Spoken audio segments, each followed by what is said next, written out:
নমস্কার, সবাইকে স্বাগতম জানাচ্ছি। আজকে নিয়ে চলে এলাম একটা নতুন ভিডিও নিয়ে। আজকে টপিক হচ্ছে how to become successful businessman. প্রথম হচ্ছে তিনটে পয়েন্ট বলবো। প্রথম হচ্ছে তার মধ্যে স্পিড অফ এক্সিকিউশন। আপনি যত তাড়াতাড়ি এক্সিকিউশন করবেন তত তাড়াতাড়ি আপনার বেটার। দুই হচ্ছে লার্নিং। আপনি শিখবেন, যত কোনো কিছু শিখলেন সেটাকে অ্যাপ্লাই করলেন। 3 নম্বর হচ্ছে অ্যানালাইটিক। আপনি কোনো কিছু শিখলেন, অ্যাপ্লাই করলেন, তারপরে ওটাকে অ্যানালাইটিক করুন যে ওখান থেকে কিছু আসছে নাকি আসছে না। তো এই তিনটে মাথায় রাখুন একজন সাকসেসফুল বিজনেসম্যান হওয়ার জন্য খুবই জরুরি, যেটা আপনাকে অনেকটা হেল্প করবে। যত তাড়াতাড়ি আপনি জিনিসপত্রগুলোকে এক্সিকিউট করতে পারবেন, যত তাড়াতাড়ি শিখতে পারবেন, তত তাড়াতাড়ি গ্রো করবেন, তত তাড়াতাড়ি আরও সাকসেসফুল হয়ে উঠবেন।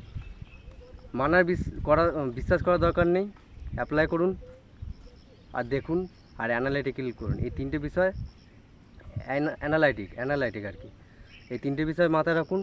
আশা করি অনেক দূর এগোবেন। দেখা হচ্ছে অন্য কোনো নতুন ভিডিওতে। আশা করি সবাই বুঝতে পারছেন। যদি কোনো প্রশ্ন থেকে থাকে নিচে কমেন্ট করে জানাবেন, আপনাদের কী মতামত সেটাও কমেন্ট করে জানাবেন। দেখা হচ্ছে একটা নতুন ভিডিওতে। আর লাইক, শেয়ার, সাবস্ক্রাইব করতে ভুলবেন না। ধন্যবাদ। সবাই ভালো থাকুন, সুস্থ থাকুন।